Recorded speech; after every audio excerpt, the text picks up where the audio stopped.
सर्वप्रथमे समस्त को जय जगन्नाथ जय जीशु जय आला। आज मुझे परिवार गोटे मु से परिवार रे 2 ରୁ 3 वर्ष है से माँ को देह असुस्थ से शଯ୍ୟା से ही पड़ी अच्छा। तो पूर्वर मुझे आपण मान को वीडियो पकई यूट्यूब रे किसी आर्थिक सहायता देती ता द्वारा मु कौन प्रकार मेडिकल किंबा कौन औषध पत्र करने को मो सक्षम हो नाला। बर्तमान मु आज से माँ को पाखक तो तांकर पछपटे सब पूरा घा हो जाइए आ पक भी पड़ी बहुत स्मेल होची।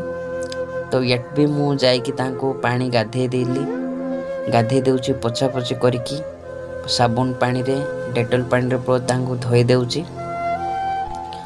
आउ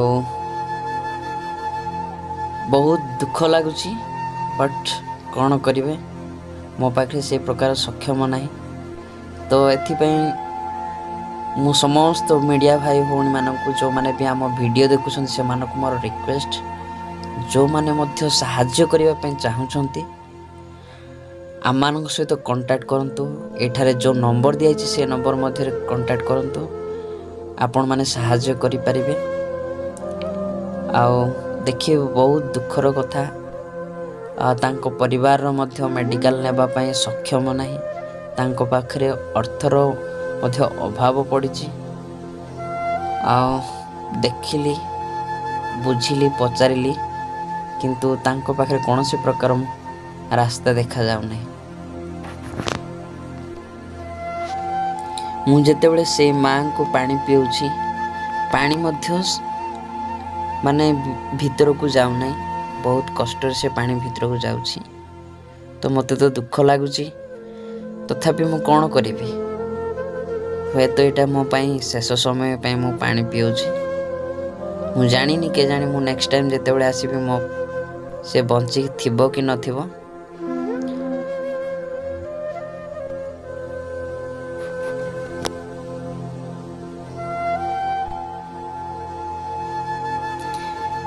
जेतेबेले मु बेक मध्य टेकुची पछपटे तो कणा ही जाइछि प्राय ताकू जस्ट एमती टेकिले मध्य तांको बहुत व्यथा होची। तांकर व्यथा को पूरा जंत्रणा को देखले सही हो नहीं।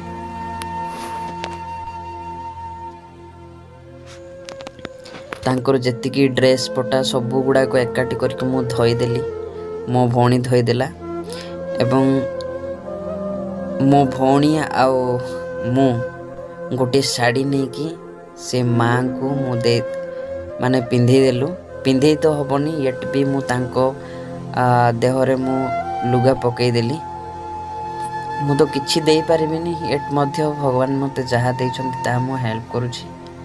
आ जो माने मध्य हेल्प करिया पे चाहउछन्ति समस्त को हाथ जोड़ी विनम्र करूछि। जो माने सहायता करिया पे चाहउछन्ति आम सहित कांटेक्ट करंतु ए माँ को तुम्हें सहायता कर ठीक अच्छी। समस्त को अनुरोध जय जगन्नाथ जय जीशु जय आला।